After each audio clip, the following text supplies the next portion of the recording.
गांव में टुनटुनी अपनी माँ के साथ रहा करती थी। टुनटुनी के पिता के देहांत के बाद उसकी माँ ने अकेले ही टुनटुनी का पालन पोषण किया था। टुनटुनी बहुत ही समझदार चिड़िया थी। वो हमेशा अपनी माँ के साथ कामों में उनकी मदद किया करती थी और ऐसे ही समय के साथ साथ टुनटुनी बड़ी हो जाती है और कॉलेज जाने लगती है।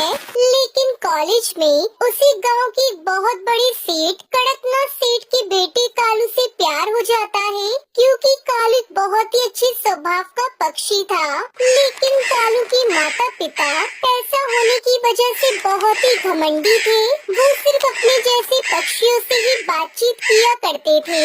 ऐसे ही एक दिन कॉलेज खत्म होने के बाद कालू टुनटुनी से कहता है, टुनटुनी, अब तो हमारे कॉलेज की पढ़ाई भी खत्म हो चुकी है, तो मैं तुमसे कैसे मिल पाऊंगा। इसलिए मुझे लगता है कि अब हम दोनों को शादी कर लेनी चाहिए, फिर तुम हमेशा मेरे साथ रहोगी।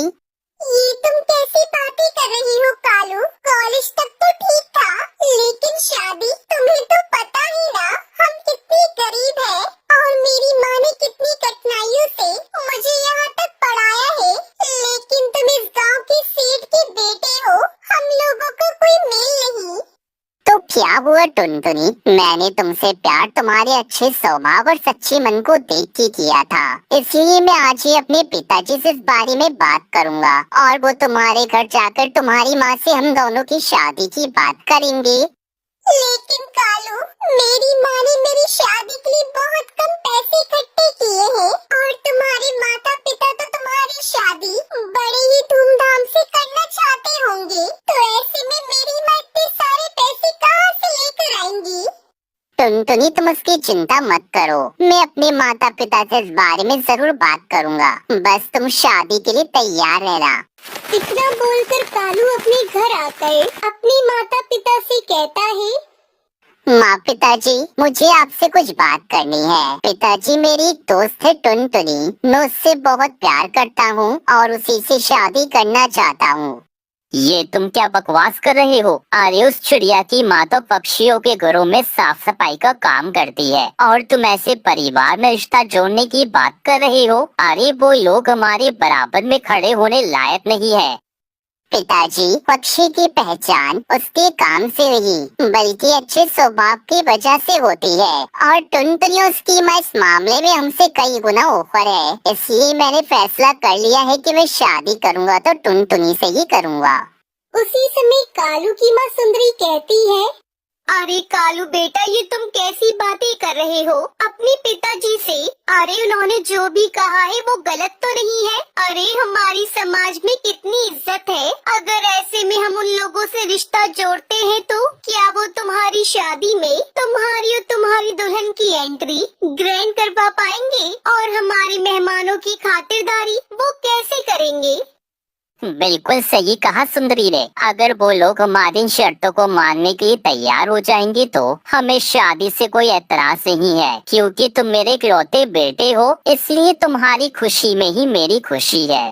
अगले दिन कालू की माता पिता टुनटुनी के घर उसकी माँ से बात करने जाते हैं। अरे सेठ जी, आप लोग यहाँ? मुझे गरीब की कुटिया में कोई काम था क्या?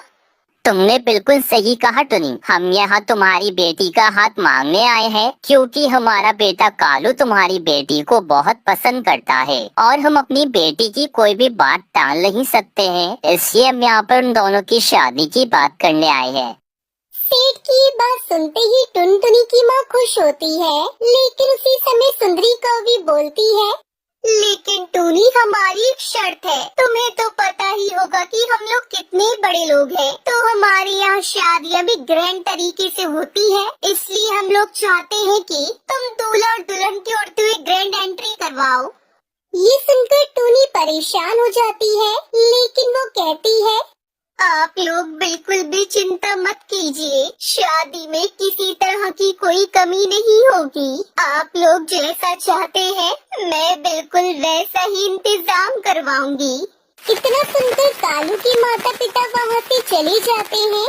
माँ, आपने उनकी ये बात कैसे मान ली? आपने उनसे क्यों नहीं कहा कि हम उनकी शर्त पूरी नहीं कर सकते?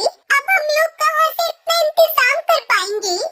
तो उस चिंता मत कर बेटा, और वैसे भी शादी तो सिर्फ एक बार होती है ना, तो हर माता पिता की इच्छा होती है कि वो अपने बच्चों की शादी बड़े ही धूमधाम से करे। और वैसे भी वो बड़े लोग हैं, अगर मैं उन्हें मना कर देती तो वो लोग कभी भी इस रिश्ते के लिए राजी नहीं होते। पर माँ, आप इतना सारा इंतजाम कैसे कर पाओगी? ऐसे ही काफी दिन गुजर जाते हैं, शादी का दिन नजदीक आ जाता है। एक दिन टुनटुनी अपनी माँ टूनी के साथ जंगल की ओर जाने लगती है। चलते चलते वो नदी के पास जाकर बैठ जाते हैं। हे भगवान, अब मैं क्या करूं? माँ, मुझे कुछ भी समझ में नहीं आ रहा। आप सब चीजों के इंतजाम कैसे कर पाओगी? मैंने आपसे मना किया था कि आप उन्हें इनकार कर दें, लेकिन इतना कहते ही टुनटुनी की आंखों से आंसू छलकने लगते हैं। लेकिन जैसे ही टुनटुनी के आंसू नदी के नीचे गिरते हैं, तभी वैसे ही नदी से एक बहुत ही तेज रोशनी निकलती है। तभी नदी में से आवाज आती है, दुखी मत हो, बल्कि अपने दुखों से लड़कर आगे बढ़ो। जैसे तुमने आज तक दुखों से लड़कर अपनी बेटी का पालन पोषण किया है, वैसे ही आज भी खुशी खुशी अपनी बेटी की शादी करो। और इस काम में मैं तुम्हारी मदद जरूर करूंगी। यह लो, यह जादुई लहंगे का घर इस घर में उड़ने वाला लहंगा है। यह लहंगा तुम्हारी हर इच्छाओं को पूरी करेगा। आपका बहुत बहुत शुक्रिया। आज आपने हम गरीबों पर बहुत बड़ा उपकार किया है। मैं आपका ये एहसान कभी नहीं भूलूंगी। फिर टुनटुनी उसकी माँ खुशी से उस जादुई लहंगे घर में जाती है और वहाँ पर बहुत सारे लहंगे जिसमें घास का बना हुआ लहंगा भी था। टुनटुनी लहंगों से कहती है, हे जादू उड़ने वाले लहंगे, मुझे अपना जादू दिखाओ। टुनटुनी के इतना कहते ही वो हवा में उड़ने लगता है। ये देखकर टुनटुनी उसकी माँ बहुत खुश हो जाते हैं। सच में माँ, ये लहंगा तो जादू उड़ने वाला लहंगा है, और अब इसकी मदद से हम अपनी ग्रैंड एंट्री बहुत अच्छे से कर पाएंगे। लेकिन माँ, हमें अभी भी बहुत सारे पैसों की जरूरत है, जिससे हम शादी में मेहमानों की अच्छे से खातिरदारी कर सके। टुनटुनी के इतना कहते ही उस जादुई घास के लहंगे में से एक रोशनी निकलती है और कई सारे सोने के सिक्के निकलना शुरू हो जाते हैं। माँ, नदी की देवी ने बिल्कुल सही कहा था। ये लहंगा हमारी इच्छाओं को भी पूरी करता है। शायद ही इसका चमत्कार है। इतना बोलकर टुनटुनी नदी की देवी का शुक्रिया अदा करती है। और अब कालू टुनटुनी की शादी का दिन आ जाता है। जब टुनटुनी और कालू उड़ते स्टेज पर ग्रैंड एंट्री मारते हैं तो वहाँ पर खड़े पक्षियों की आंखें तो खुली की खुली रह जाती है।